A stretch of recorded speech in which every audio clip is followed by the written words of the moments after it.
qu'on va clamer pour lui?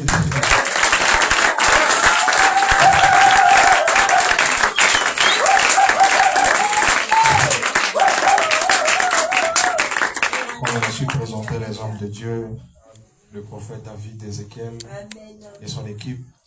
Nous sommes très enchantés de vous recevoir. Amen. Je serai debout pour lire un passage. Et puis...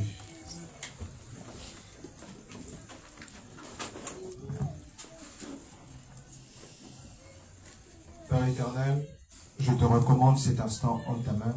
Je prie que le Saint-Esprit puisse recouvrir chaque personne de son ombre et puisse accorder le discernement spirituel qu'il faut. Dans le nom de Jésus-Christ, j'en sais prier. Amen. Amen. Ésaïe chapitre 45, à partir du verset 20. Je vais commencer à partir du verset 19.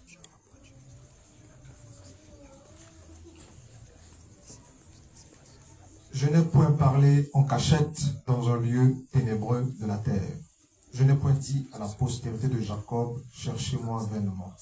Moi l'Éternel, je dis ce qui est vrai, je proclame ce qui est droit. Assemblez-vous et venez approcher ensemble, réchappez des nations. Ils n'ont point d'intelligence ceux qui portent leur idole de bois et qui invoquent un Dieu incapable de sauver. Déclarez-le et faites-les venir, qu'ils prennent conseil les uns des autres, qui a prédit ces choses dès le commencement et puis, depuis longtemps, les a annoncées. N'est-ce pas moi l'Éternel? Il n'y a point d'autre Dieu que moi, je suis le seul Dieu juste et qui sauve. Tournez-vous vers moi et vous serez sauvés, vous tous qui êtes aux extrémités de la terre, car je suis Dieu et il n'y a point d'autre. Je le jure par moi-même, la vérité sort de ma bouche et ma parole ne sera point révoquée. Tout genou fléchira devant moi, toute langue jurera par moi. En l'Éternel seul me dira-t-on réside la justice et la force. À lui viendront pour être confondus tous ceux qui étaient irrités contre lui. Car l'Éternel sera juste, car par l'Éternel seront justifiés et glorifiés tous les descendants d'Israël. Jean chapitre 16, à partir du verset 12. J'ai encore beaucoup de choses à vous dire, mais vous ne pouvez pas les porter maintenant. Quand le Consolateur sera venu, l'Esprit de vérité, il vous dirigera dans toute la vérité. Car il ne parlera pas de lui-même, mais il dira tout ce qu'il aura entendu, et il vous annoncera les choses à venir. Amen. Bon, les asseoir.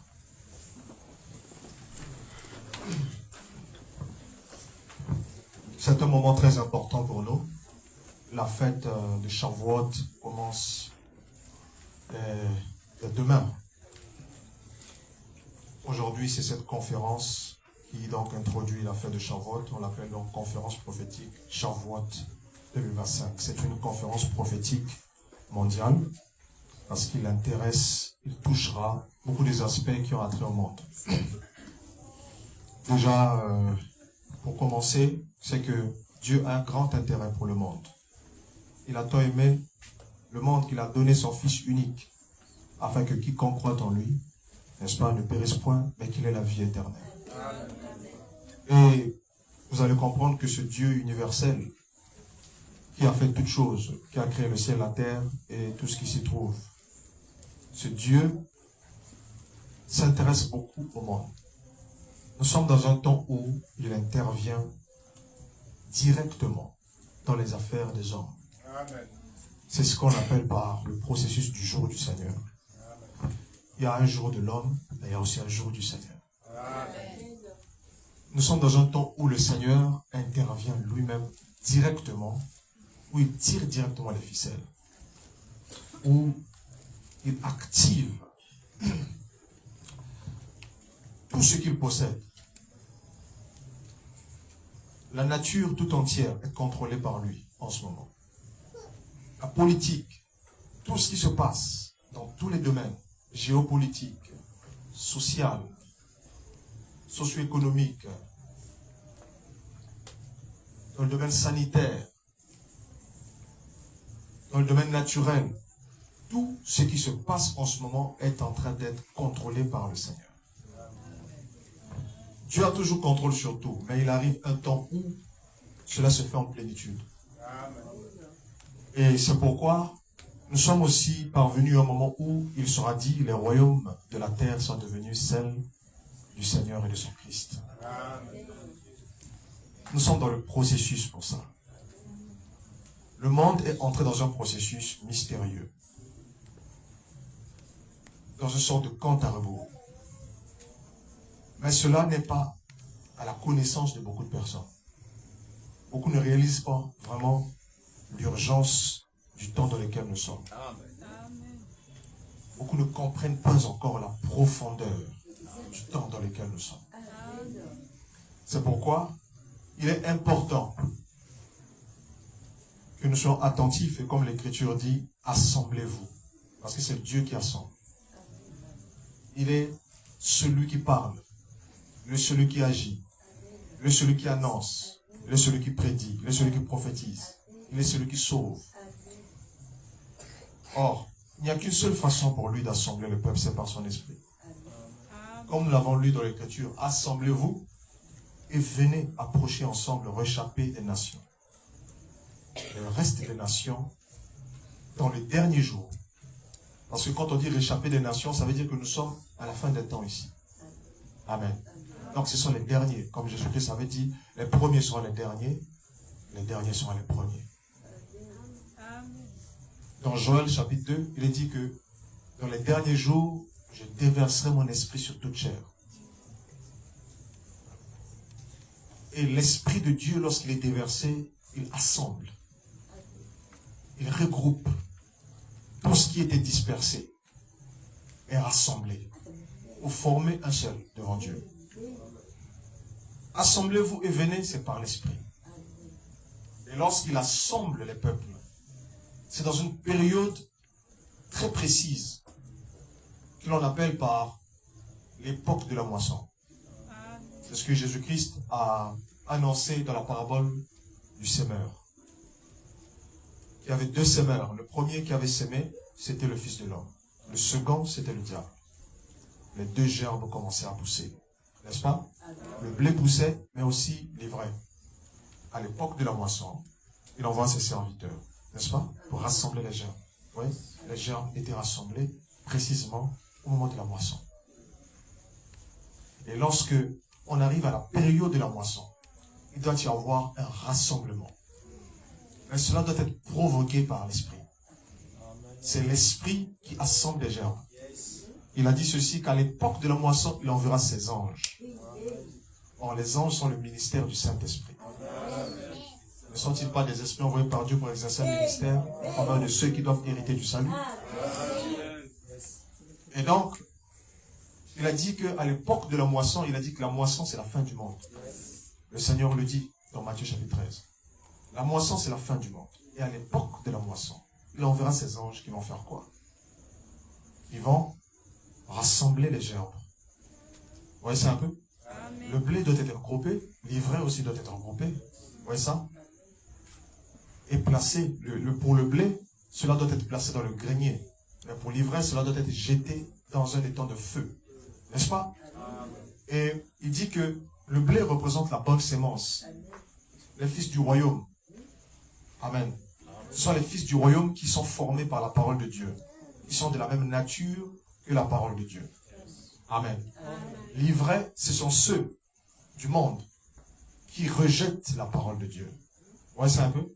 C'est le monde qui n'a pas connu Christ et qui n'a pas été régénéré par Christ. Vous voyez? L'ivraie est jeté dans les temps de feu. Mais le blé est placé dans le grenier de Dieu. À quel moment cela doit se produire? À l'époque de la moisson. À la moisson, il y a un rassemblement. C'est pourquoi, à l'époque de la moisson, les gerbes que représentent les enfants de Dieu doivent être rassemblés. Ils doivent être tous assemblés. Tous assemblés. Nous sommes dans un temps de rassemblement. Nous sommes dans un temps d'unité. Nous sommes dans un temps d'union. Nous sommes dans un temps où les barrières tombent. Mais cela tombe seulement pour ceux qui sont de la véritable moisson de Dieu. Parce que ceux qui sont de cette moisson ont laissé tomber des barrières. Ceux qui sont de cette véritable moisson sont élevés au-dessus de tous les systèmes.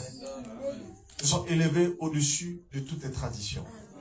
Ils sont élevés au-dessus de tout ce qui divise. Ils sont entrés dans la saison de la sélection divine. Parce que lorsqu'on arrive dans l'époque de la moisson, le blé doit montrer ce qu'il est. L'ivraie aussi doit montrer ce qu'elle est. Assemblez-vous et venez. C'est la caractéristique même de cette période dans laquelle nous sommes. Mais nous sommes dans un temps divisé. Les nations elles-mêmes paraissent beaucoup plus divisées qu'elles ne paraissent unies. L'Église paraît beaucoup plus divisée qu'elle ne paraît unie. Chacun est de son côté. Toutes les confessions confondues. Chacun est dans son côté. Mais la nature même de... La façon dont la configuration même actuelle montre qu'il y a quelque chose qui ne va pas. Vous voyez ça un peu? Parce que celui-ci est de tel groupe, il est à gauche. Celui-ci est de tel groupe, il est à droite. Celui-ci est de tel groupe, il est ailleurs. Vous voyez ça un peu? Mais l'heure est venue où Dieu provoque un rassemblement de gerbes. L'heure est venue. Ce n'est pas la force, ni par la puissance, mais c'est par l'Esprit du Seigneur. Il faut que les nations se rassemblent. Pas seulement sur le plan physique, mais sur le plan spirituel également. Regardez l'Organisation des Nations Unies. C'est une union des nations. C'est une sorte d'union des nations. Regardez, il y a beaucoup d'unions aujourd'hui. Vous avez l'Union africaine, vous avez l'Union européenne, vous avez l'Union... à peu près dans chaque continent, vous avez des unions. Vous avez en plus des programmes qui rassemblent plusieurs nations de gauche et de droite. Même dans leur état de division politique, les nations comprennent qu'ils ne peuvent pas accomplir grand chose s'ils ne sont pas réunis. Vous voyez ça un peu? Pour que le commerce puisse prospérer, ils doivent être unis. Pour qu'il y ait la sécurité, ils doivent dialoguer même avec leurs ennemis. Ils doivent tout faire. Vous voyez? Pourquoi? Parce que nous sommes dans un temps où les nations doivent être assemblées. Mais l'Église aussi doit être assemblée. L'Église doit être aussi assemblée. Nous parlons de Shavuot. Shavuot, vous savez, c'est la 4e fête de l'Éternel. Ça combine la 3e et la 4e fête de l'Éternel. C'est-à-dire les prémices. Vous voyez ça un peu? Ou encore fête de la moisson.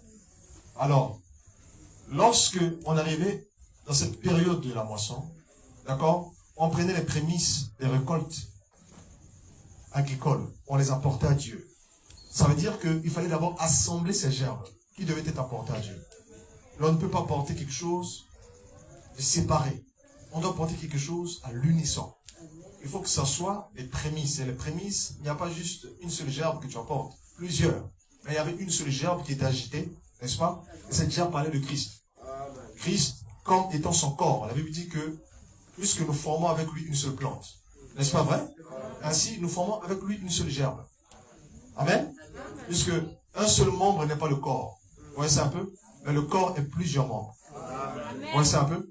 Nous sommes dans le temps où les prémices d'un temps sont en train d'être rassemblées. Les prémices d'un temps sont en train d'être regroupées. Et Dieu le fait par son esprit. Il faut que ça soit un défi que Dieu lance à Satan. De pouvoir rassembler les prémices. Il y a des prémices pour cette saison. Et les prémices pour cette saison doivent être dévoilées. Nous sommes dans la période de Shavuot. Nous sommes dans un moment très important. Cette année 2025, c'est une année qui est un marqueur temporel. Cela marque l'ouverture d'un processus. Vous voyez, cette année est potentiellement la fin. Et cette année est en fait le développement d'une fin. La fin arrive, ensuite son développement se produit. Cette année ici ouvre un cycle qui est la fin. Cette année ici s'ouvre une période qui est la fin. Cette année ici ouvre une génération qui est la fin.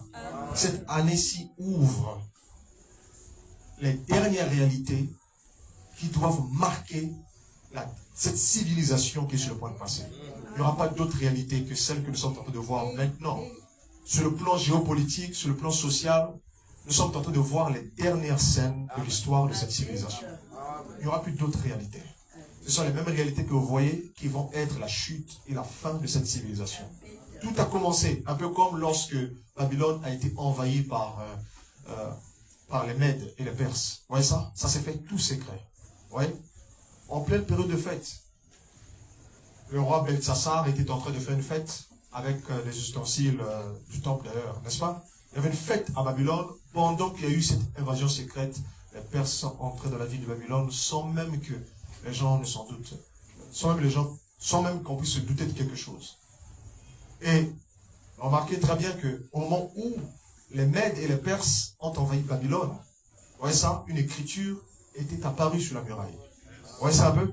Et Daniel avait interprété l'écriture sur la muraille. Vous voyez ça pour indiquer exactement la prophétie. Mais cette prophétie était un type de prophétie qui est révélée au moment où il y a accomplissement. Au moment où l'accomplissement est en cours. La prophétie est donnée. Oui, parce qu'il y a une écriture en ce moment qui est écrite sur une muraille. Cette fois-ci, ce n'est plus un mur physique. Cette fois-ci, c'est la muraille du temps. Le temps est un mur sur lequel les empreintes sont laissées. Nous sommes dans le temps où il y a des écrits que Dieu est en train de laisser. Et ces écrits, ce sont des signes. Jésus-Christ a dit dans Matthieu 24, voilà les signes qui seront les signes de mon avènement et de la fin du monde. Lorsque vous verrez ces signes, alors souvenez-vous, je suis là. Les signes de l'avènement du Fils de l'homme et de la fin du monde. Le Fils de l'homme, c'est le Seigneur Jésus-Christ de Nazareth. Il n'y a pas un autre Fils de l'homme que le Seigneur Jésus-Christ. Amen. C'est pourquoi les apôtres, lorsque Jésus-Christ disait Fils de l'homme, les apôtres disaient le Seigneur, parce qu'ils avaient la révélation de qui est le Fils de l'homme. Il n'y a pas 2 ou 3 Fils de l'homme. Le seul Fils de l'homme qui soigne, c'est le Seigneur Jésus-Christ de Nazareth. Est-ce qu'on peut lui donner les acclamations?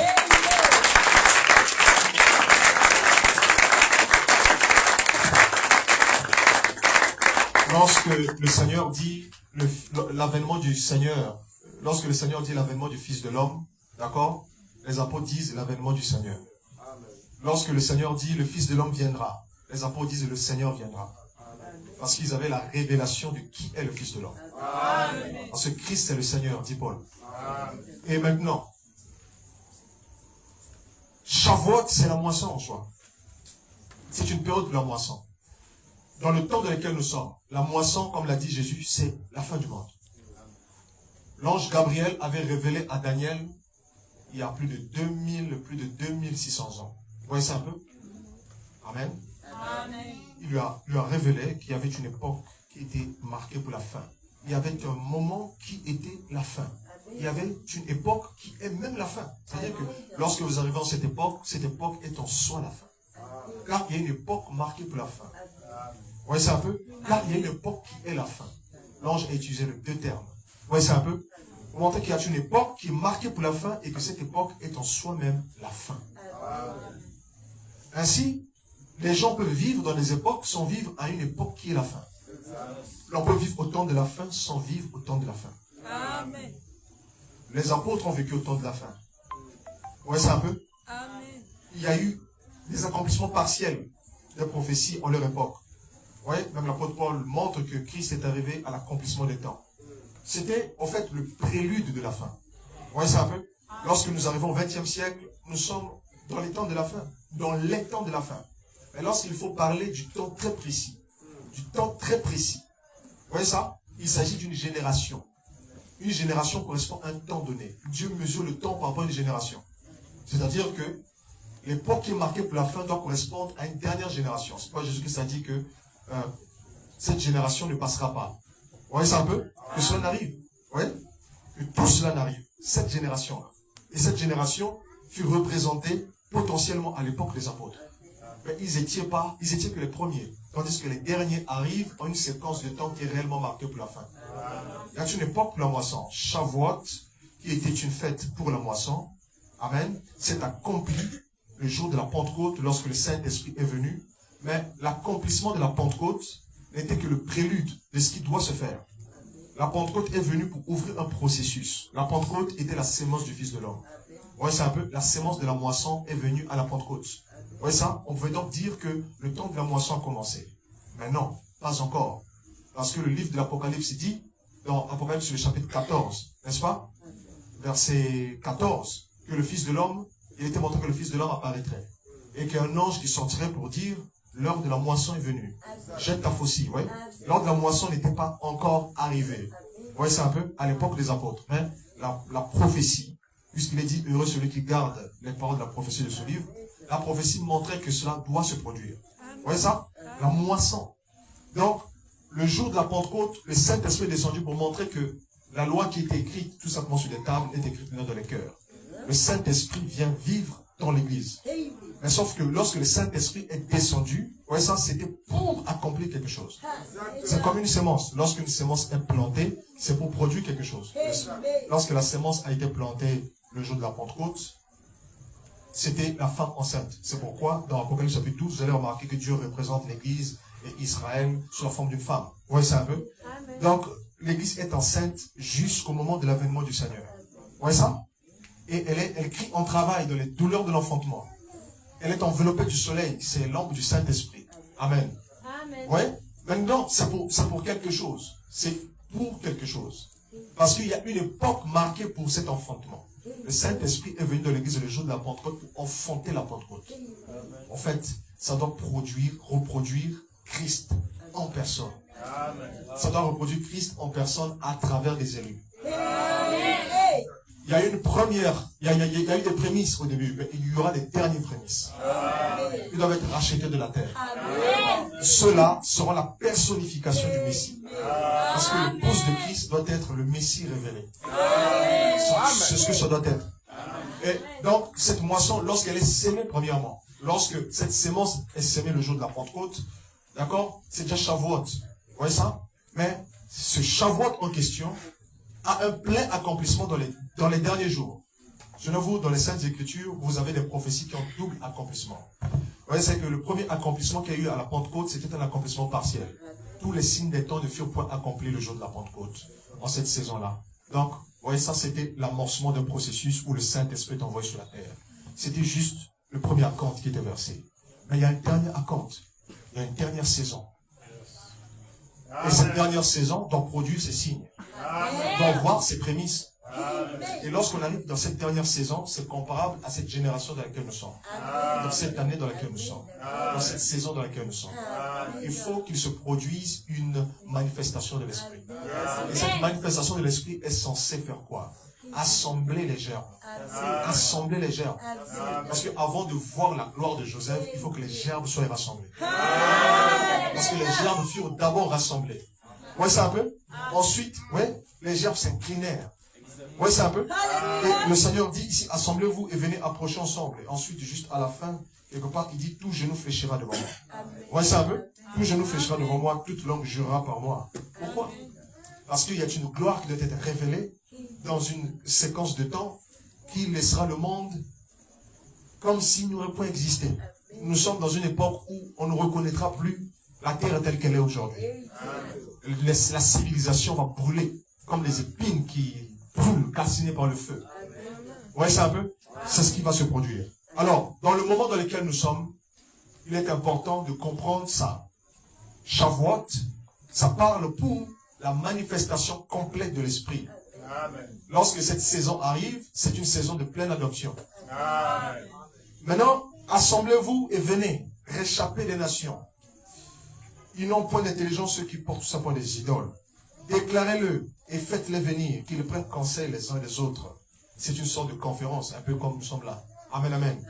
Qui a prédit ces choses dès le commencement? C'est le Seigneur. C'est lui qui a annoncé toutes ces choses depuis le commencement, depuis les Saintes Écritures. On a posé la question au Seigneur, mais Seigneur, quels seraient les signes de la moisson? Quels seraient les signes de la moisson? Quels seraient les signes de la moisson? Jésus-Christ a répondu. Vous verrez ceci arriver. Vous entendez pas des guerres, des bruits de guerre, des tremblements de terre en divers lieux, des famines en divers lieux. Il a parlé des phénomènes terribles qui auront lieu dans le ciel, sur la terre.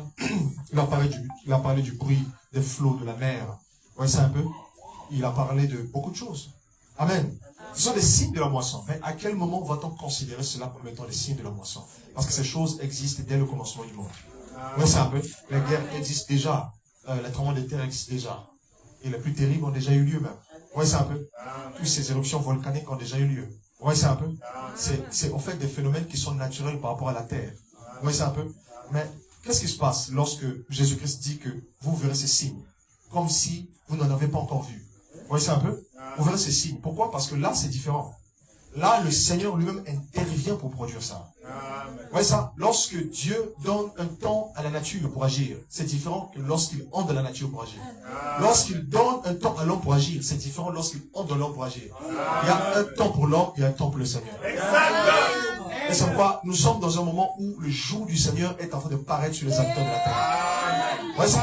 Il n'y a pas une seule tête sur laquelle ce jour ne se lève pas. Vous voyez ça un peu? Chaque habitant de la terre, depuis le plus petit nourrisson jusqu'au dernier vieillard, le jour de l'Éternel est en train de poindre sur la tête de tous les habitants de la terre. C'est un jour affreux, terrible, redoutable, désastreux. Mais c'est un temps glorieux. Mais c'est un temps rempli d'affliction. C'est un temps où Dieu va éprouver les fils de l'homme. C'est un temps où Dieu va éprouver les hommes. C'est un temps affreux, difficile. Amen. Et donc, dans cette saison particulière, il y a des signes. La moisson, c'est la fin du monde. Mais à quel signe serons-nous? Que ça, c'est la période de la moisson, parce que nous avons quelque chose que l'Esprit va produire dans cette période-là. Vous savez, tout ce que nous aurons pu voir depuis l'époque des apôtres, amen, ne sont que des signaux de ce qui doit se produire. Nous avons vu Paul, Pierre, nous avons vu les Agabus, tout ce qui s'est passé à cette époque-là. Ce portrait de l'âge apostolique était un signal des derniers qui doivent arriver. Vous savez ce qui s'est passé jusqu'au XXe siècle. Amen. Nous avons eu de grands serviteurs de Dieu, des grandes effusions du Saint-Esprit, des grandes visitations. Nous avons eu le grand prophète de Dieu, William Branham. Nous avons eu les grands évangélistes tels que les Tommy Osborne, les Oral Roberts et tout le reste. Amen. Toutes ces choses étaient des indicateurs. Des indicateurs, oui. Maintenant, regardez très bien dans le monde dans lequel nous sommes. Amen. Il y a une sémence de la moisson. Il y a une espèce de sémence qui doit produire des signes de la moisson. Et cette espèce de sémence en question doit descendre de l'esprit même. Ouais, c'est un peu qui a été annoncé pour ça. Je pense qu'il y a des gens qui comprennent. Regardez. Nul autre homme n'a annoncé ces choses en premier, si ce n'est Christ. Il a dit, voici les signes qui vont se produire. Un peu lorsqu'il dit, voici les signes qui accompagneront ceux qui auront cru. Amen. Je crois que vous imposerez les mains malades, les malades seront guéris. Le Seigneur l'a dit, voici les signes qui accompagneront ceux qui auront cru. Et il dit, voici les signes qui accompagneront le moment de mon avènement et de la fin du monde.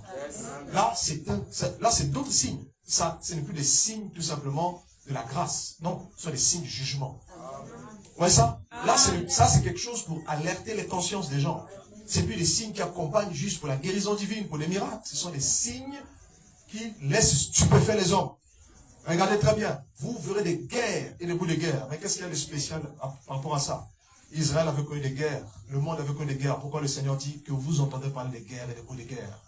Parce que là, c'est le Seigneur qui descendra pour ça. C'est ce que vous devez savoir.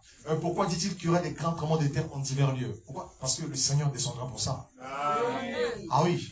Ouais, ça veut. Pourquoi dit-il que vous verrez des grands phénomènes terribles parce qu'il descendra pour ça? Vous savez, lorsque quelque chose arrive naturellement, c'est une bonne chose. Lorsque les guerres se produisent comme ça, Dieu permet. Vous savez, lorsque Dieu descend. Amen, amen. La seule façon pour vous de savoir que Dieu descend pour produire une chose, c'est lorsqu'il parle. Et lorsqu'il descend et qu'il parle, ça veut dire qu'il vient produire ça. Vous voyez ça un peu? Le jour du Seigneur a été représenté en faible mesure durant la dispensation des prophètes. Lorsque Dieu disait que je vais produire ceci, je vais rassembler de telles nations, il va combattre telle autre nation. Vous voyez ça? Je vais les prendre, je vais les emmener à cet endroit. Oui? Comment fait-il ça?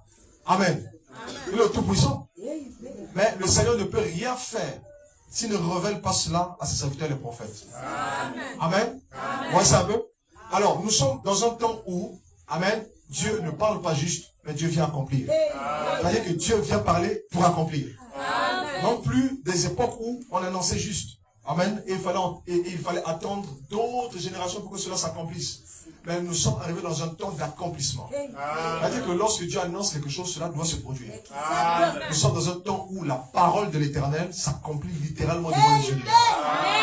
C'est ça la parole de l'Éternel. C'est ça la dernière phase qui est donnée à l'Église. De saisir Dieu. Le Dieu qui descend du ciel et qui prend la parole et qui la prononce. Et qui produit exactement ce qui était annoncé dans l'Écriture. Non point pour qu'il y ait du buzz. Amen, amen. Non point pour que les gens en parlent. Non. C'est pour alerter les gens. Amen, amen. Ça, c'est pour secouer les gens. Nous sommes dans un temps où Dieu vient secouer les gens.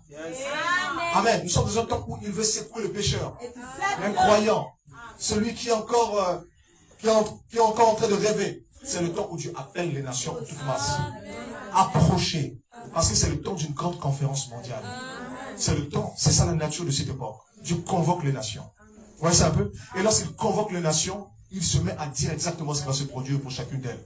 C'est ce qu'il fait. Approchez. Et ensuite, je vais vous dire ce qui va arriver. De ma bouche sort la vérité, dit-il. Amen. Et Jésus-Christ a dit que lorsque l'esprit qui vient du Père, l'esprit de vérité qui procède du Père, lorsqu'il viendra, il rendra témoignage de moi. Voilà ce qu'il va faire. Il vous dirigera dans la vérité totale. Il vous annoncera les choses qui doivent arriver. N'est-ce pas? Parce qu'il n'y a pas moyen pour le Saint-Esprit de conduire des gens s'il ne leur montre pas où est-ce qu'ils vont. Amen. Ouais, ça un peu? Parce que, ouais, ça est le ministère prophétique du Saint-Esprit. Il vous annoncera les choses qui doivent arriver. C'est le plus haut ministère dans l'Église. Parce que ça, c'est la mission même du Saint-Esprit. Parce que le Saint-Esprit peut enseigner, c'est bien. Mais lorsqu'il ne vous montre pas le chemin, alors là, c'est compliqué. Amen. L'apôtre Paul dit ceci que la parole, oui, ils disent que vous ferez mieux de tenir d'autant plus certaine la parole prophétique comme une lampe qui louit dans un lieu obscur. Parce que la parole prophétique, attention, la parole prophétique n'est pas juste enseignement. La parole prophétique est lumière. Amen. La parole prophétique, ce n'est pas des amas d'enseignement, des amas de morale, d'enseignement pour te faire une bonne personne, d'enseignement pour te faire grandir en esprit. C'est bien. Mais la parole prophétique, c'est le type de parole sans laquelle vous périssez. Amen. Vous pouvez avoir la connaissance de la parole de Dieu sans avoir la prophétie de la parole de Dieu. Amen. Vous savez, regardez les disciples, lorsqu'ils ont entendu la parole prophétique, qu'est-ce qui les a gardés? Ils sont sortis de Jérusalem. Qu'est-ce qui les a gardés? C'est la parole prophétique. Amen. Ils avaient beau entendre les enseignements de Jésus, mais s'ils n'avaient pas la parole prophétique, cela ne pouvait pas les éclairer. Lorsqu'ils ont vu Jérusalem commencer à être encerclé, ils ont fui. Parce que Jésus avait dit, quand vous verrez Jérusalem commencer à être encerclé, sortez de là. Amen. C'est la même chose. Lorsque l'apôtre Pierre parle de la parole prophétique, il fait allusion à la vision qu'ils ont vue sur la montagne de la transfiguration, qui a vocation à être accomplie. La parole prophétique, c'est quelque chose qui doit être accompli. Lorsque l'esprit de vérité vient, parce que c'est le Saint-Esprit qui vient.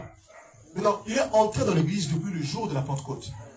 Mais à l'époque de la moisson, il doit produire ce qu'il est. Il doit montrer totalement ses signes. Lorsqu'on arrive à l'époque de la moisson, le Saint-Esprit montre sa couleur. Je suis arrivé maintenant à l'époque de la moisson. Qu'est-ce que le maître a dit de ce que je dois faire? Qu'est-ce que je dois annoncer? Le Saint-Esprit vient accomplir ce que le Fils de l'homme a dit. Le Saint-Esprit, c'est l'Esprit même du Seigneur, sous une autre forme. Il dira ce qu'il aura entendu et il vous annoncera les choses qui doivent arriver. Il ne parlera pas de sa propre autorité. Il ne parlera pas de son propre chef. Il ne dira pas je suis le Saint-Esprit. Parce que cela vient à travers des gens. Amen, amen. Mais souvenez-vous, lorsque cela parlera, ça sera le Saint-Esprit. Nous sommes à une époque de la moisson. Les gens doivent savoir ça. Mais quelle est la nature de cette époque? Parce que je vous dis que ça, c'est un rocher de scandale. Vous voyez ça? Sur lesquels plusieurs vont s'achoper. Le Saint-Esprit a été sémé. Ouais, il n'y a qu'une seule sémence de Dieu, c'est le Saint-Esprit. Amen. Le Fils de l'homme sème par l'Esprit. Ouais, ça un peu. Et le diable aussi sème par l'Esprit. Donc, ouais, ça, la sémence du Fils de l'homme, c'est le Saint-Esprit. L'authentique Saint-Esprit. Lorsque cela est sémé, vous voyez ça, depuis la Pentecôte, ça pousse sa tige, ça pousse des fleurs. Mais à l'époque de la moisson, ouais, et puis ça peut faire sortir déjà des fruits. Mais le fruit mûrit à un certain moment. Au moment de la moisson, il y a une maturation. Et lorsque la maturation de la sémence se produit, les signes commencent à être produits. Là, on voit clairement que ça, au fait, vous savez, lorsqu'une mangue mûrit, vous voyez ça, si elle était complètement verte, elle devient jaune, elle commence à changer de couleur. Ça, c'est sa forme finale. Vous voyez ça un peu? C'est comme ce que j'aimerais dire à mes frères du message, n'est-ce pas? Lorsque l'on dit que le grain mûr, lorsqu'on dit plutôt que le grain est sorti de la balle, et que le grain se retrouve donc à l'extérieur de la balle, mais c'est pas tout. Amen. Le fait de dire que le grain se trouve à l'extérieur de la balle, c'est pas tout. Est-ce que ce grain mûr, est-ce que le grain est arrivé à sa forme mangeable? C'est ça le problème. Lorsque le grain sort, ce qui reste pour ce grain, c'est pour mûrir. Mais lorsque ça mûrit, ça montre toute sa nature. Ça montre tout ce que c'est. Tout ce que c'est. Maintenant, quelle serait la nature même de l'action du Saint-Esprit si ce n'est ce que Jésus-Christ a annoncé pour ça? Nous sommes à l'époque de la moisson. Quels sont les signes de la moisson? Est-ce que les gens s'interrogent sur ça? Quels sont les signes de la moisson? Quels sont les signes de la fin du monde? Parce que nous sommes dans un temps où les germes doivent être rassemblés, où l'esprit sera propulsé. Mais il faut que les gens connaissent quels sont les signes. Nous sommes rassemblés par les signes. Parce que ce sont ces signes qui ramènent la foi. Il n'y a pas autre chose qui va vous donner la foi si ce n'est les signes de Dieu. Il a dit, voici les signes qui vont vous permettre de reconnaître que ça, c'est ma saison. Donc, qu'est-ce qui me donnerait la foi pour ça si ce n'est ces signes? Amen.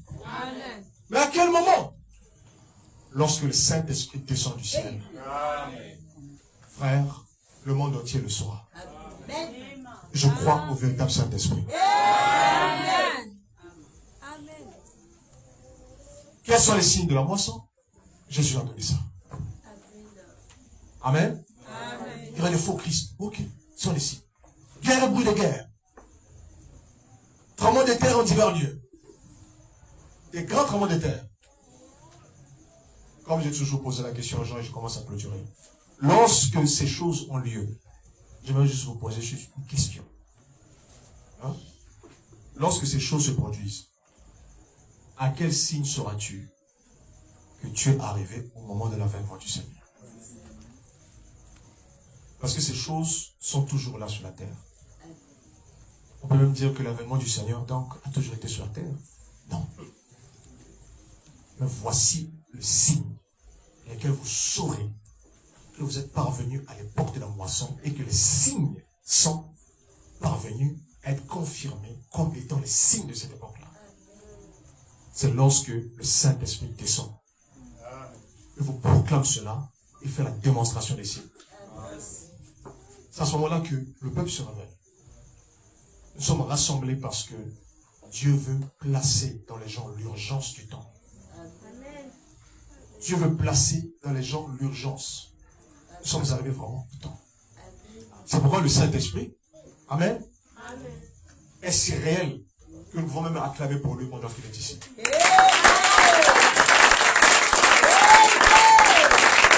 Amen.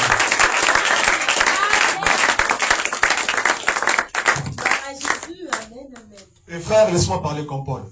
Amen. Amen. J'en viendrai néanmoins aux révélations du Seigneur. Amen, amen. Amen. Le Seigneur s'est fait connaître à nous d'une façon prodigieuse. Et ça, j'en ai parlé à plusieurs reprises. Amen. Je suis moi-même témoin de ça. Le Seigneur lui-même m'est apparu sous la forme d'un ange. Je le vis face à face. Avant même que je commence ce ministère. Je ne savais même pas que j'aurais un ministère. Amen. J'avais entre 18 ans en 2012 et en 2013, j'avais 19 ans lorsqu'il est revenu. Les visions, je le voyais déjà. Les prophéties, mes ravissants d'esprit me montraient des choses. Et lorsqu'il est apparu, il m'avait dit que c'était dans le but d'un ministère qui devait être accompli. Il devait être le sujet de bénédiction pour plusieurs. Amen. Et laissez-moi vous dire, hein, cet ange en question est précisément l'un des 7 anges qui tient les 7 fléaux, les derniers du livre de l'Apocalypse. Laisse-moi juste annoncer une chose. La fin est arrivée par devers le Seigneur. Je vous dis la vérité, vous devez trembler là où vous êtes. Parce qu'il y a quelque chose qui doit être accompli. Terrible. Il va secouer le monde entier. C'est exactement ce qu'ils sont en train de vouloir vous dire. Regardez ceci, d'accord? Regardez la première partie, ici. Lorsque le Seigneur a commencé à montrer les choses qui vont marquer le processus de la fin des temps. Le processus qui va clore les âges, sans vous dire. Parce que j'aimerais juste que quelqu'un me montre à quelconque moment de l'histoire où on a eu un processus qui clôt tout. La preuve en est que nous sommes là présents. Il n'y a jamais une génération qui a vécu vraiment dans un processus final. Il n'y en a pas eu. Toutes ces générations sont toutes passées. Pourquoi? Parce que Dieu ne fait les choses qu'en son temps. Vous voyez ça? Mais vous savez, en toute humilité, lorsque le Seigneur a commencé à montrer ces choses, c'était pour indiquer le processus qui mène au terme de toutes choses. Maintenant, regardez le contexte de Shavuot cette année. Vous voyez ça un peu? Vous voyez les troubles en Ukraine. Vous voyez des troubles au Moyen-Orient, au Proche-Orient. Vous On voit des troubles à l'est de la RDC. Vous voyez certains événements arriver de la nature et toutes ces choses. Ce sont des signaux qui ont été d'avance annoncés pour le processus final. Amen. Il y a un processus final. Il y a un processus apocalyptique final. Amen. Le Saint-Esprit a annoncé cette guerre que nous voyons en Ukraine depuis 2014, lorsque la Russie a annexé la Crimée. Mais le Saint-Esprit a annoncé qu'il viendrait un moment où la Russie allait envahir l'Ukraine. Je vais vous dire que d'ailleurs c'était inimaginable. Peu importe la tension qui existait, tout le monde et tous les géopolitologues dans le monde entier s'accordaient pour dire que la Russie n'oserait pas faire ça. Les gens disaient c'est pour son propre bien, la Russie ne va pas faire ça, etc. Oui. Même l'Ukraine n'y croyait pas. Personne n'y croyait. Oui. Mais le Saint-Esprit va annoncer qu'ils vont le faire. Nous avons vu ça se produire. Mais le Saint-Esprit nous a avertis. Ne craignez pas encore ça, parce que ça arrivera à un certain stade. N'est-ce pas? Et c'est ce qui s'est passé depuis 2022. Regardez, nous sommes à 3 années de guerre déjà. Oui. Et ça ne fait que partir comme ça. Ça va continuer. Cette guerre-là, le Saint-Esprit a dit que lorsque les gens essaieront d'arrêter ça, cela va regonfler. Donc ça sera quelque chose, lorsque vous essayez d'arrêter, ça augmente encore. Souvenez-vous, juste au début de l'année 2024, lorsque je parlais en parabole de l'élection de Donald Trump, d'accord? Je vous avais dit qu'en 2025, il y aura un repositionnement des armées autour de l'Europe, n'est-ce pas? Vous savez actuellement ce qui se passe? La Russie est en train de repositionner sa force. Amen. De l'autre côté, les États-Unis sont en train aussi de repositionner leur force en Europe. Vous voyez ça un peu? Vous voyez là où ils vont? Le repositionnement de force. Regardez, de l'autre côté en Israël, tous sont en train de se préparer à lancer un assaut fatal. Vous voyez ça un peu? Mais ils ne peuvent pas encore accomplir la chose qui met un terme à tout. Parce que c'est un processus que Dieu envers. Est-ce que quelqu'un essaie de comprendre ce que c'est? Amen. Et donc, ce qui se passe actuellement avec la Russie, ouais, le Saint-Esprit nous avait dit qu'il y aura un repositionnement des armées. La Russie va provoquer une rupture du front. Et c'est vrai, la Russie va rentrer jusqu'à Kiev. La Russie va arriver jusqu'au centre de l'Ukraine. Vous voyez ça? Et les États-Unis ne pourront pas arrêter ça. Et ce qui se passe actuellement, c'est que la Russie a pris la mesure des États-Unis d'Amérique pour voir jusqu'à quel point ceux-là sont prêts de réagir. Amen. Surveillez ces choses juste entre 2025 et 2029. Vous allez voir que dans cet intervalle de temps, vous voyez ça, la Russie va frapper fort. Il va même frapper les pays européens. Ça, je vous l'assure. C'est un intervalle qui est en train d'être ouvert. Tous sont en train de se tester actuellement. Mais tout ce qui se passe là, c'est une décision qui a été prise en haut du ciel. Ce n'est pas un événement naturel. Ça n'arrive pas juste par normalité. Non, non, non, non. Cela est en train de se produire par la main de Dieu. C'est Dieu qui a dit à la Russie, attaque l'Ukraine. C'est Dieu qui a dit aux États-Unis et aux Européens, infliger des sanctions. C'est Dieu qui a dit à Donald Trump, vas-y t'embrouiller avec les accords de paix que tu ne vas jamais signer. C'est Dieu qui a fait ça. Pourquoi? Chaque chose va provoquer plus de dégâts. Alors je vous avais prévenu que Donald Trump sera déçu de tout ça. N'est-ce pas? Je vous avais prévenu qu'il se changera en cavalier rouge. Il deviendra ensanglanté. Vous voyez ça? Ne vous inquiétez pas, c'est un processus. Amen. Les États-Unis d'Amérique vont connaître un choc très bientôt. Je vais arriver sur ça. Mais ce qui se passe en Russie, ou ce qui se passe ailleurs, ne peut pas atteindre le niveau que cela doit avoir avant Israël. Maintenant, j'en viens donc à Israël. Maintenant, c'est ça, le corps de Christ tout entier doit avoir son attention sur Israël en ce moment. Oui, Israël est une nation. Regardez tous à Israël. Je vous dis, surveillez Israël. Surveillez Israël, vous entendrez bientôt une nouvelle qui viendra de l'Orient. Vous voyez ça un peu? Surveillez attentivement Israël. Israël est le démarqueur. Israël est celui qui déclenche le compte à rebours du temps de la fin. Peu importe combien est-ce qu'il y a eu cette invasion de l'Ukraine par la Russie, ce n'était pas encore le début de ce compte à rebours, mais c'était le prélude, le préface de ce compte à rebours. Mais lorsque vous voyez Israël entrer dans cette guerre, vous voyez, c'est un peu, souvenez-vous, c'est le compte à rebours qui a commencé. C'est ce que je suis en train de vous dire. Israël, et ça, s'il faut que je prenne ça par les Écritures, je peux bien le faire. Mais je suis un prophète. Amen. Laissez-moi vous dire juste par la vision du Seigneur, avant de vous prendre les Écritures. Vous voyez, c'est un peu, laissez-moi vous dire, vous parler par la révélation du Seigneur. Amen. Si vous essayez de prendre les Écritures, je crois que beaucoup pourront aussi le faire. on aura aussi le temps de le faire. Mais le Seigneur avait révélé, n'est-ce pas, qu'il y aurait une guerre totale qui va éclater au Proche-Orient. Ce que nous voyons actuellement depuis 2023, qui est annoncé avec précision, n'oubliez pas ça. Le Saint-Esprit avait annoncé qu'il y aurait une super lune bleue qui va apparaître le 31 août 2023, n'est-ce pas? Et ça est arrivé exactement, n'est-ce pas? Et qu'ensuite il devait éclater une guerre en Israël, n'est-ce pas? Et cette guerre avait été révélée depuis 2015. Ça, je vous rappelle. Ça ne se fait pas dans le moment où les choses commencent à apparaître, non. Avant même qu'il y ait un seul brin, le Seigneur annonce ces choses. Regardez, depuis 2015. Amen.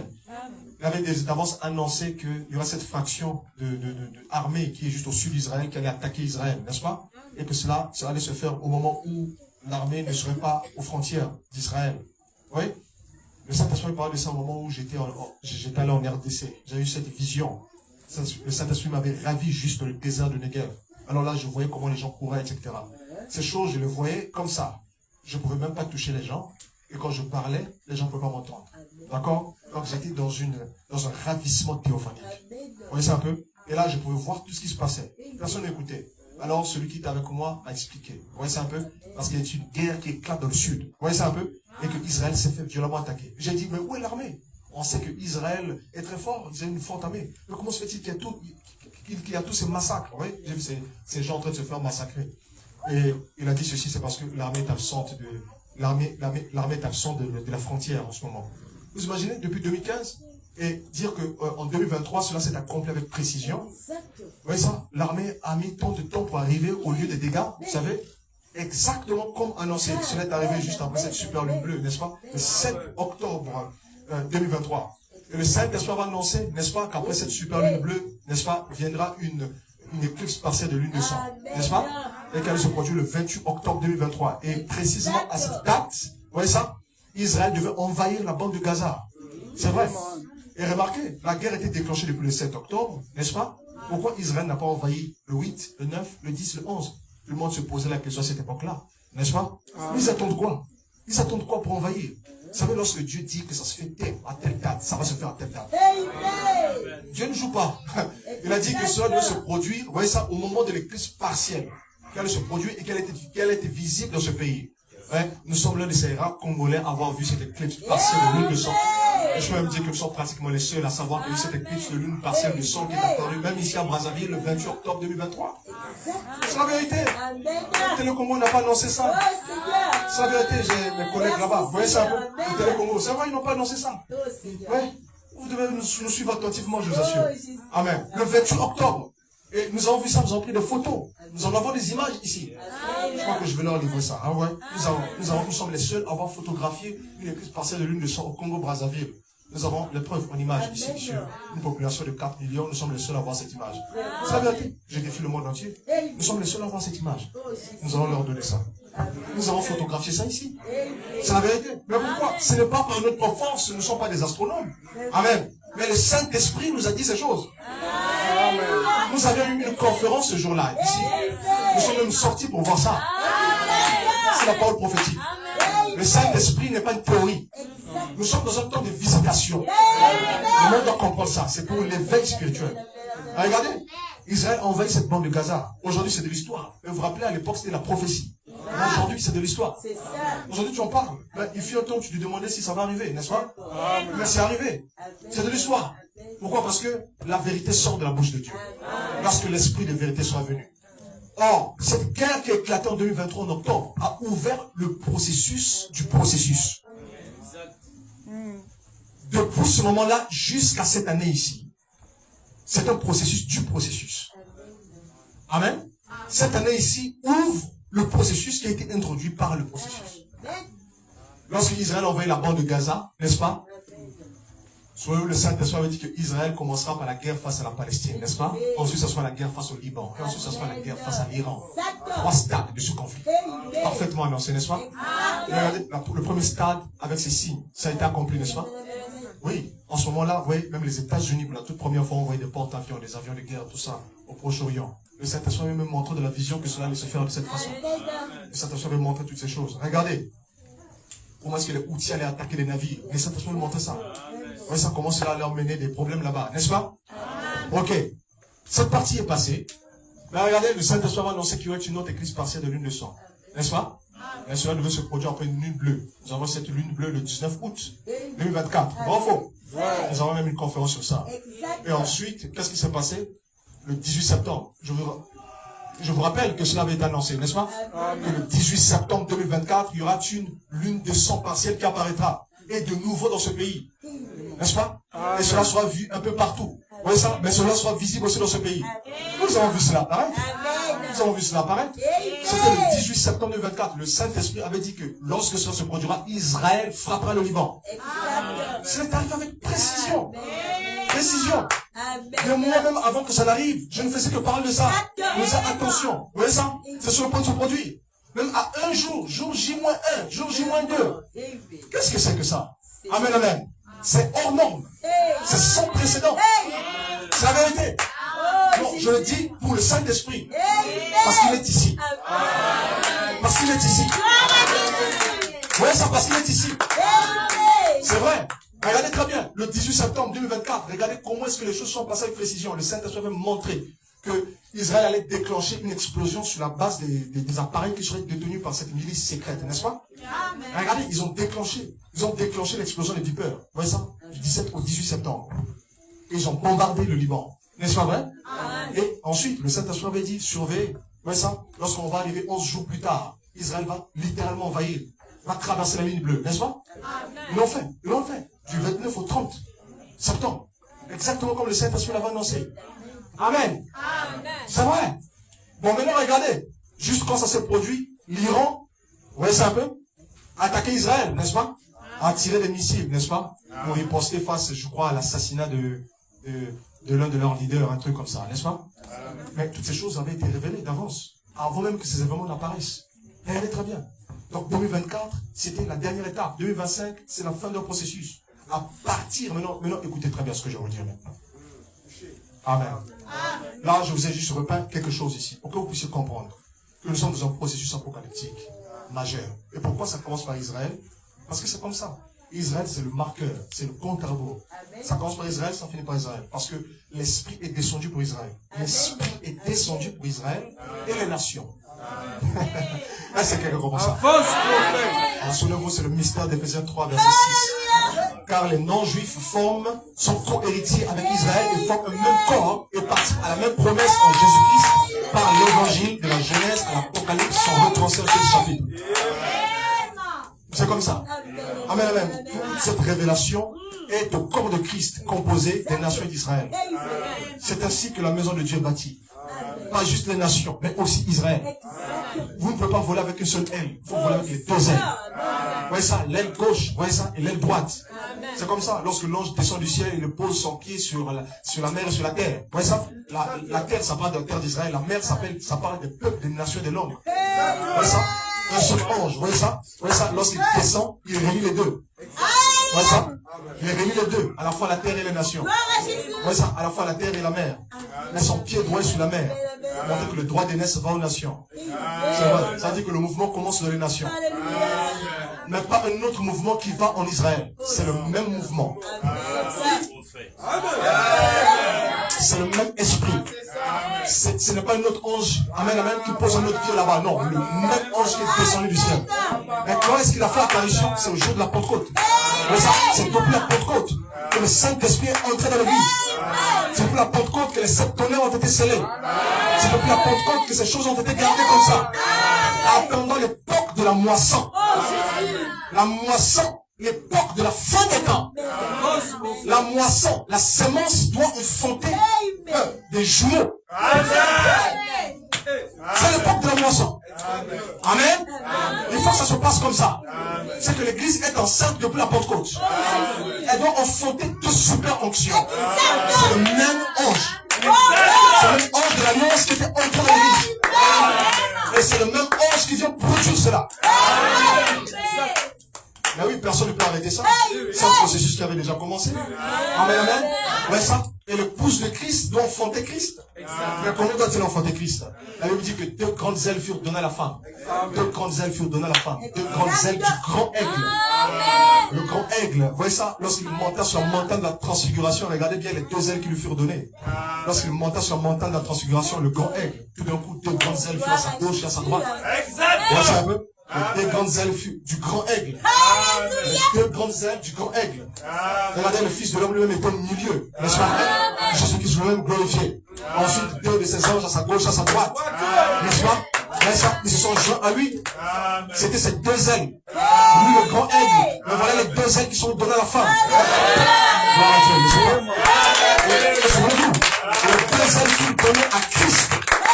Amen, amen. Avant la résurrection. Vous voyez ça un peu? Et avant son enlèvement. C'est la même chose qui doit se produire. L'épouse de Christ doit recevoir deux grandes ailes. Juste avant la résurrection et l'enlèvement. Oh, ça, c'est le ministère de l'église. Oh là là, je ne veux pas entrer là-bas. C'est la vérité. Amen. C'est le même ange qui pose son pied. Amen. Sur la mer et sur la terre. Amen. Je connais un homme qui a été témoin de ça. Au XXe siècle, de William Branham. Il a vu cet ange. Amen, amen. C'est la vérité. Amen. Il a été envoyé comme un témoin, comme une lumière. Afin d'annoncer ce qui doit se produire. Amen, amen. Vous voyez ça? Et lui, il a annoncé complètement ce qui doit se produire. Non pas qu'il était l'accomplissement des choses. Non, non, non, non, non. Il posait une fondation pour quelque chose qui se produit ensuite. Amen, amen. Il était juste un ancêtre de l'onction. Vous voyez ça? Il n'était pas l'accomplissement. Il n'était pas le fils promis. Non, pas du tout. Mais regardez, l'ange a dit à Abraham, je reviendrai vers toi. À la prochaine époque. À la même époque, mais l'année prochaine. Nous sommes toujours à la même époque. L'année prochaine. Je vais revenir. Quand je vais revenir, c'est Sarah qui aura un fils. Vous voyez ça un peu?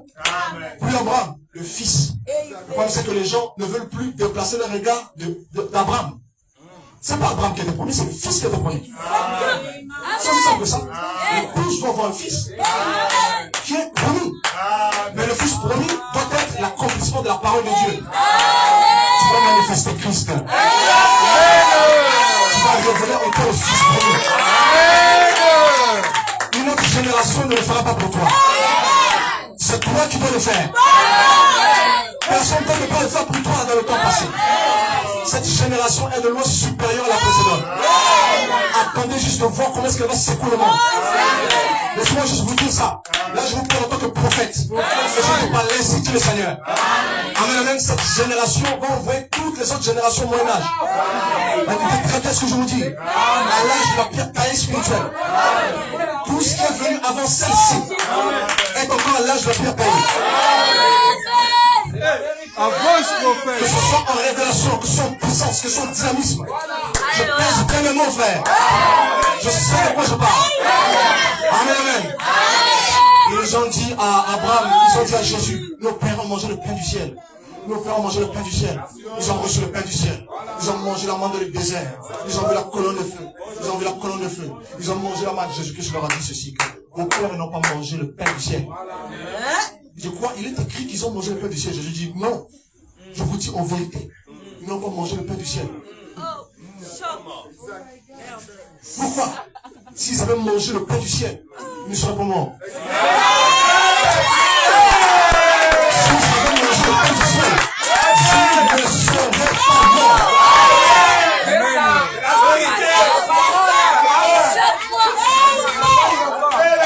Jésus regarde une citation avec l'écriture. Il a dit qu'ils ont mangé le pain du ciel, qu'on a reçu le pain du ciel dans le désert.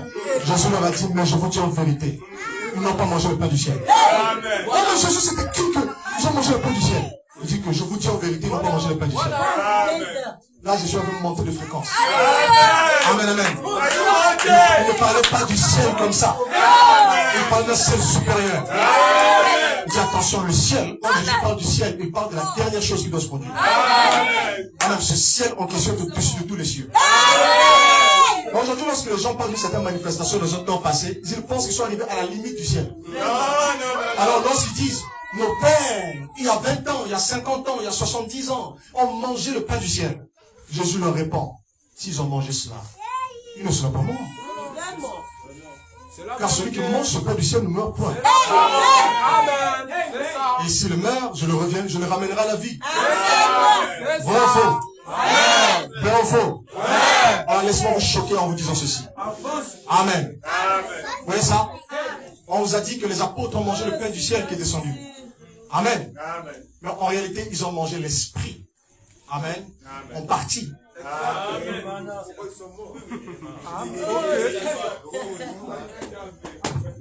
C'est vrai.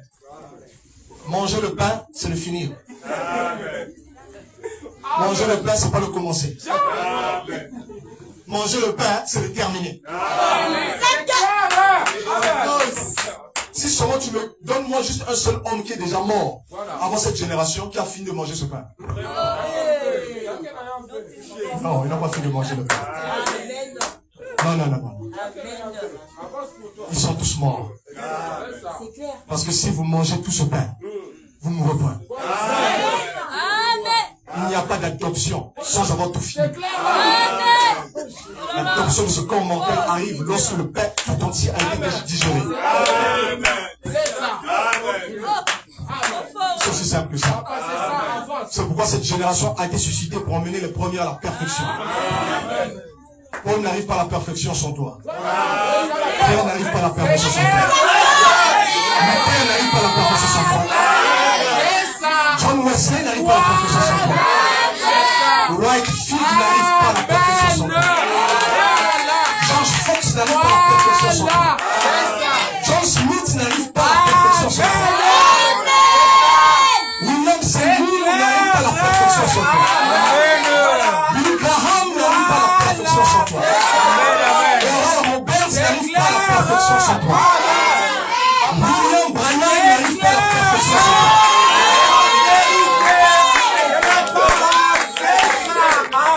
La liste. Amen. Parce qu'ils n'ont pas fini le pain. Amen. C'est la vérité. C'est la vérité. Amen, amen. C'est pourquoi cette église présente sur la terre dans cette génération est censée louer une gloire supérieure à la précédente. Et toutes les autres ont annoncé cette gloire-là. C'est la vérité. C'est juste leurs adeptes qui ont tout embrouillé. Mais ils ont tous annoncé cette gloire qui doit se produire. Tous ont regardé ces choses-là. Nous sommes arrivés dans cette saison où la gloire de Christ va luire tel que jamais auparavant. C'est pourquoi j'annonce un réveil. Un réveil spirituel sans précédent. L'ange du Seigneur lui-même m'avait parlé de ça. Celui dont j'ai vu la face m'a dit ceci. Ce soit le plus grand réveil qui n'ait jamais eu lieu. Prenez ça comme prophétie, écrivez-le sur la Bible. Écrivez-le derrière vos Bibles. Je vous dis, cela va dépasser l'entendement. Amen. Cela va dépasser l'entendement. Lorsque cela va se produire, ça va introduire le monde de la tribulation. Ça va jeter une persécution mondiale. Parce que ce serait trop. Cela va secouer les nations. Mes frères, vous n'avez pas encore vu la puissance de Dieu. Amen, amen. Les gens n'ont ni encore vu la puissance de Dieu. Amen, amen.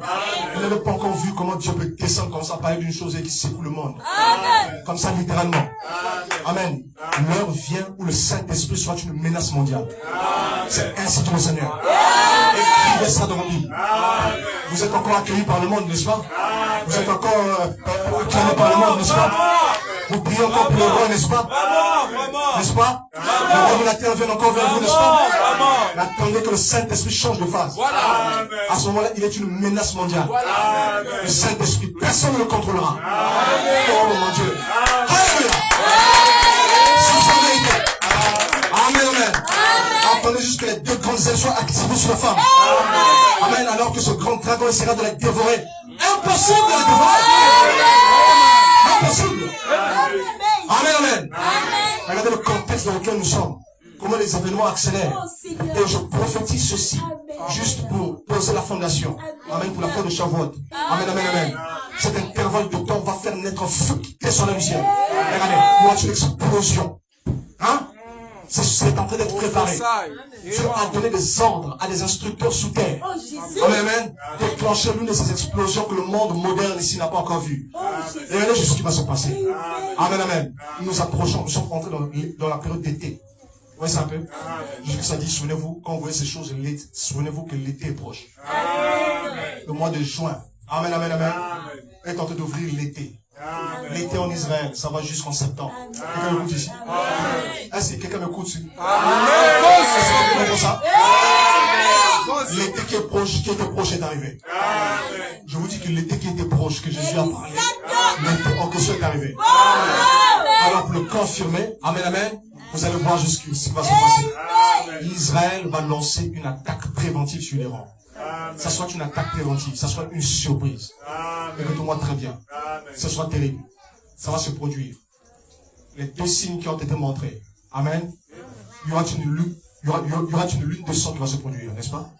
Le 7 septembre 2025. Vous voyez ça un peu? Dans cette période ici. Amen. Qui va de maintenant jusque-là.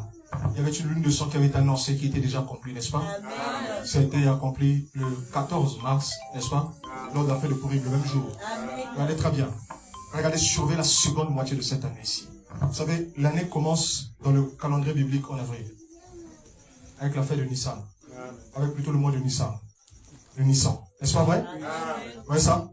Et comptez 6 mois.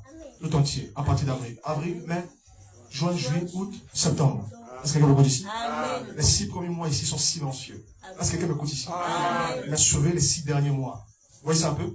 Parce que là, les 6 premiers mois sont la moitié d'une heure. Vous voyez? Quelqu'un m'écoute ici? Hein? C'est la moitié d'une heure. C'est complètement silencieux. Il y a quelque chose qui retient les choses. Vous voyez ça un peu? Regardez à partir du 6e mois. Je parle du 6e mois biblique. Amen, amen. Surveillez à partir du mois de septembre. Je ne sais pas si il y a des gens qui m'écoutent ici. Amen.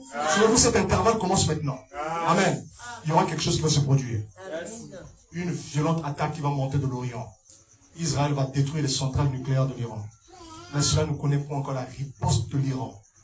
Je vous ai dit. J'en parle maintenant, c'est parce que le monde croit qu'il maîtrise les choses. Israël va frapper les centrales nucléaires de l'Iran.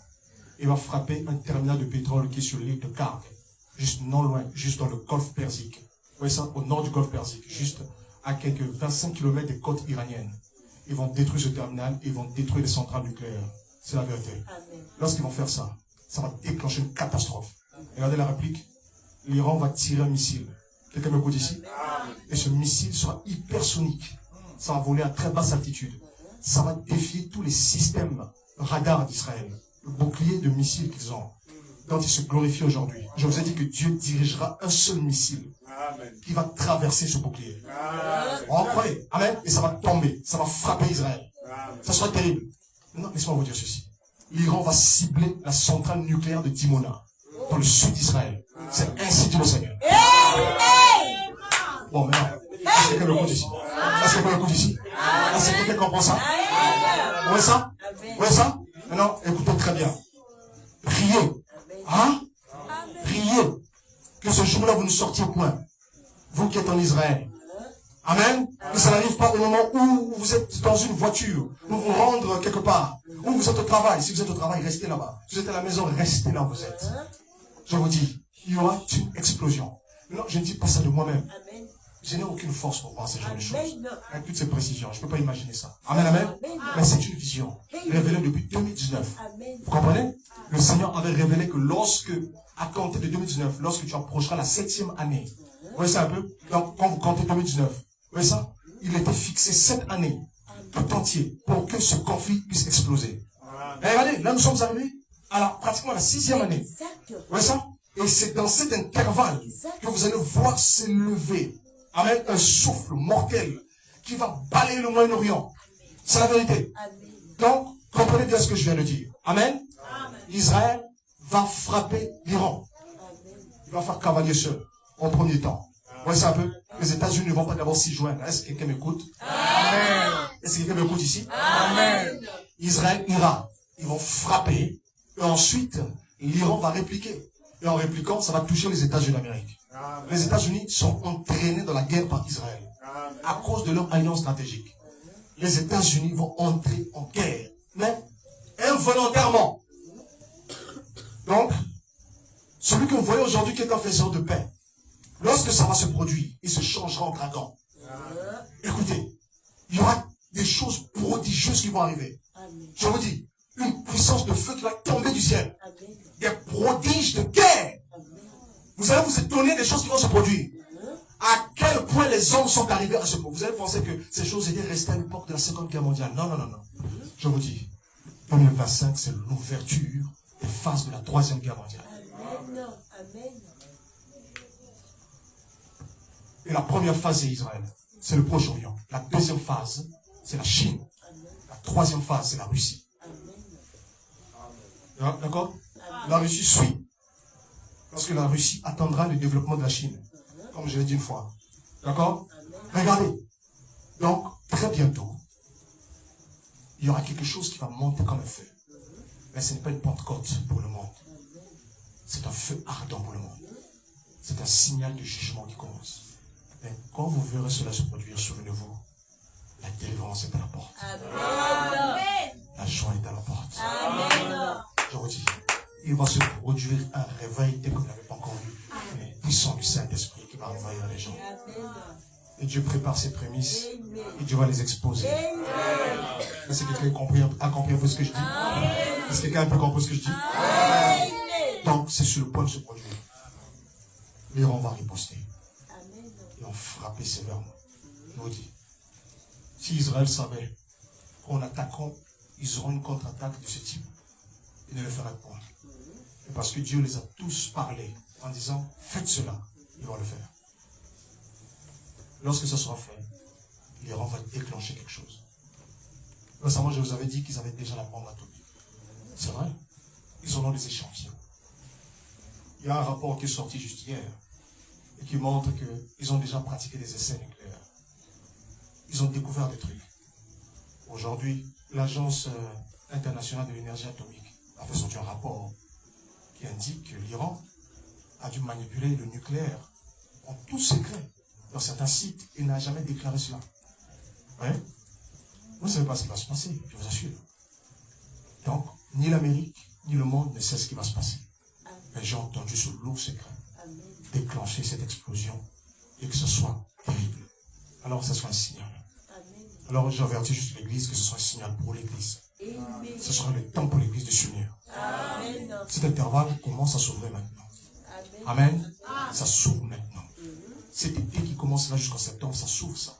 Vous voyez ça un peu? Oui, ça s'ouvre. Alors, que la paix soit avec toi. Que la paix soit avec toi. Le peuple de Dieu soit rassemblé. Oui, les gerbes sont rassemblées. La mauvaise gerbe aussi sera rassemblée. Mais la bonne gerbe aussi. Vous avez suivi ce qui s'est passé au Vatican. Le pape actuel qui est passé au pouvoir. N'est-ce pas? Alors, ce pape qui est actuellement là, il a pas accompli sa mission. N'est-ce pas? Le Saint-Esprit nous avait parlé sur tout ça. Il aura l'une de ses plus longues longévités que vous n'avez jamais vues. Plusieurs chercheront sa mort ne le trouveront pas. Je vous assure. Dieu a béni sa vie. Dieu l'a dit, vis. Vis jusqu'à la fin. Amen.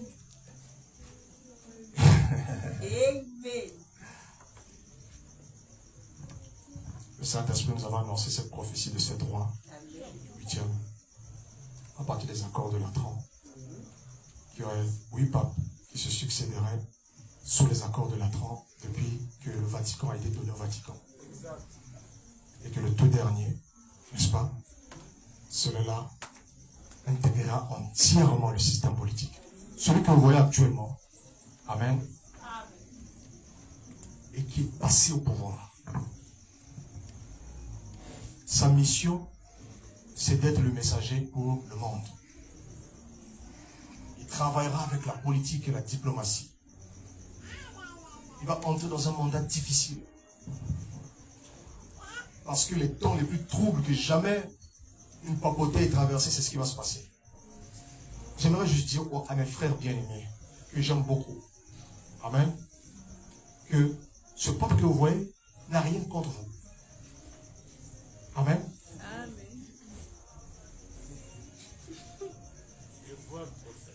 C'est notre frère. C'est notre frère. C'est vrai qu'il est un peu de l'autre côté, mais c'est notre frère. Il n'a rien contre nous. Il est un signe seulement. Il est seulement un signe. Amen. Amen. Il est un signe que le temps est accompli. Amen. Mais il n'a rien contre les chrétiens. Son système est déjà faux depuis. Et le système est toujours comme ça. Il ne va rien changer, il ne va rien apporter de nouveau. Mais, une chose. Amen. Je sais que beaucoup de mes frères attendent à ce qu'il y ait une grande confédération des églises.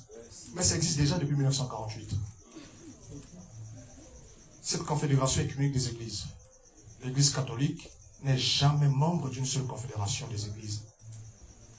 L'église catholique a des conseils écuméniques en interne et coopère avec les autres, mais n'adhère jamais à un organisme où il y a d'autres églises. Parce qu'elle se considère comme la plénitude du corps du Christ. Si elle adhère à un seul conseil, ça veut dire qu'elle vous a reconnu. Elle accepte de ne plus être universelle, catholique. C'est dans le dogme catholique que de ne pas être membre des conseils écuméniques. Il y a un conseil mondial des églises qui existe déjà. Mais c'est pourquoi j'ai dit ceci, frère. Amen. Amen. Vous unissez-vous. Allez-y chercher le presbytérien, le protestant.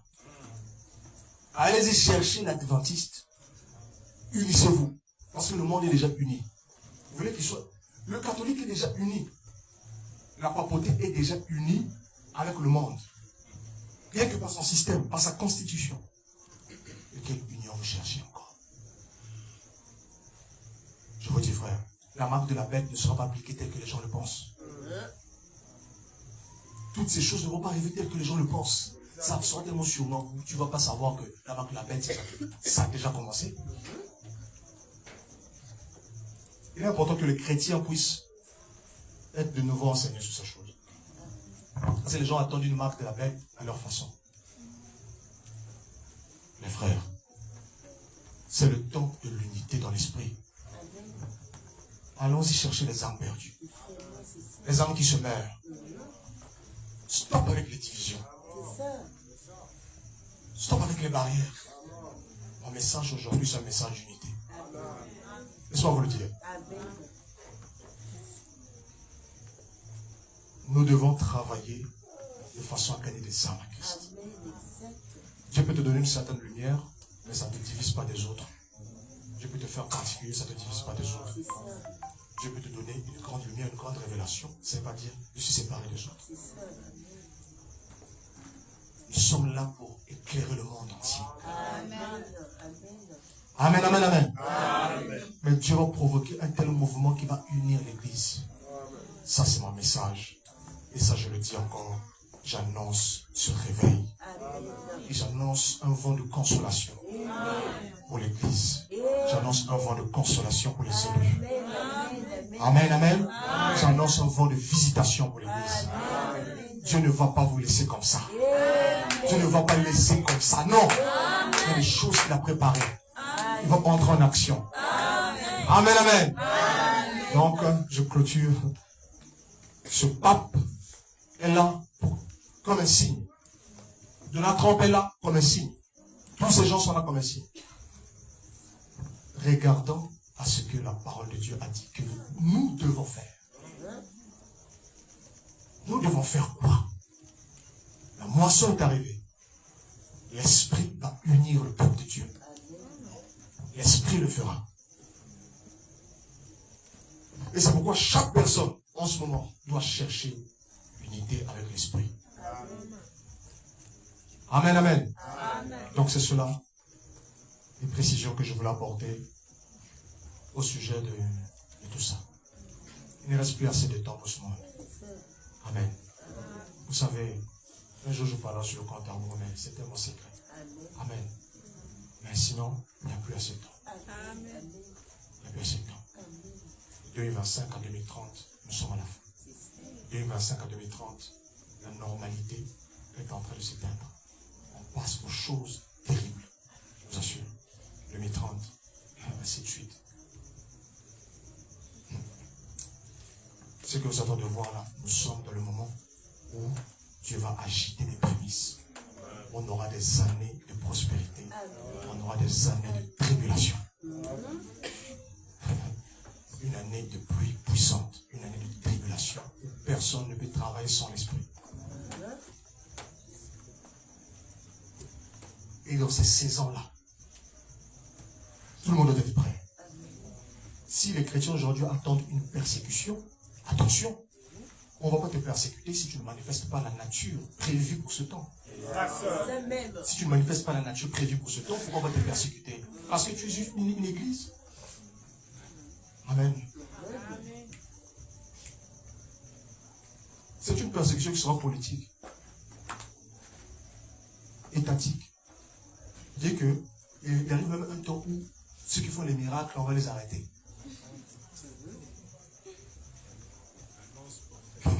Je vous dis, vous ne savez pas, je vous dis que ces choses-là, quand ça viendra, vous n'allez pas savoir.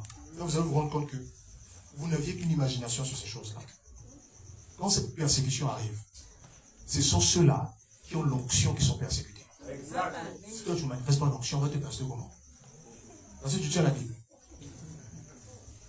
Oh, nous sommes les églises d'une certaine catégorie, c'est nous qu'on va fermer les portes. On ne va pas vous fermer les portes. C'est pourquoi j'ai dit, le peuple là va pas vous fermer les portes. D'abord, il n'a aucun pouvoir sur le système politique. Il n'en aura jamais. Et ce n'est pas la configuration actuelle pour ça. Ça, c'était le Moyen-Âge. Le peuple parle au Congo, le Congo va s'en foutre complètement.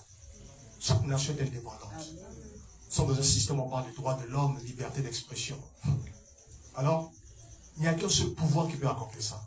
C'est le pouvoir politique de votre pays. L'heure vient. Ouais, la bête, ce n'est pas le pape. C'est le système politique qui gouverne le monde.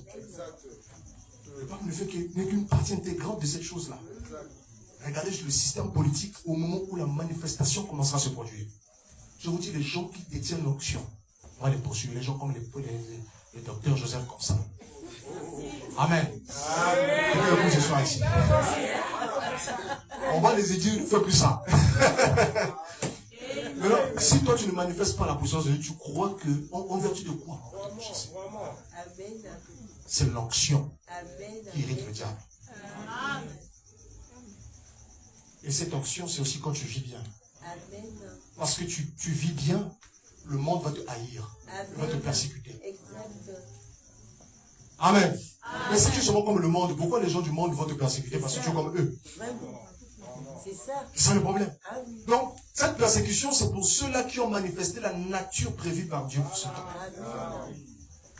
Et cette nature doit être révélée par le Saint-Esprit. Je dis à tous les chrétiens aujourd'hui qui suivent, je dis, attention. Nous sommes dans le temps le plus dangereux de l'histoire de l'humanité. Nous sommes à la pente de l'histoire, à la pente des civilisations. C'est glissant. Nous sommes parvenus à un carrefour, un virage mortel. Et regardez le choc qui va se produire dans ce virage. Le choc de puissance. Juste à ce virage.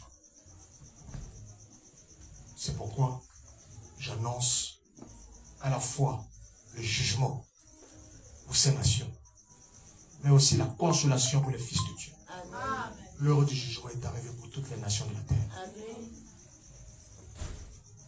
Shavuot, la moisson, la fin des temps, le Saint-Esprit vient pour travailler avec les derniers ouvriers. Il faut se donner à Dieu. Il faut garder la foi. Il faut tenir ferme. Parce que maintenant, le monde entier, toutes les générations comptent sur nous maintenant. Tous ceux qui nous ont précédés comptent sur nous maintenant. Tous nous regardent. Comment est-ce qu'ils sont en train de jouer en ce moment? Oui? Est-ce qu'ils sont en train de retourner la défense pour mettre contre son camp? Ou est-ce qu'ils sont en train d'emmener le ballon de l'avant? Parce que c'est ça aujourd'hui. Lorsque les gens veulent regarder toujours en arrière, ils mettent encore le but dans leur propre poteau. Mais il faut regarder de l'avant. Ceux qui nous ont précédés et ceux qui nous regardent ont confiance que nous allons mettre ce but jusqu'au fond. Et tu vas le faire. Nous allons le faire ensemble. Tu es né pour un but. Tu es né pour une saison. Tu es né pour accomplir la parole de Dieu. Tu n'es pas né pour rien. Tu es la personne la plus importante qui marche sur cette terre. Tu es l'élu le plus important. Tu as été désigné pour cette saison. Tous les élus ont voulu être désignés pour cette saison. Shalom.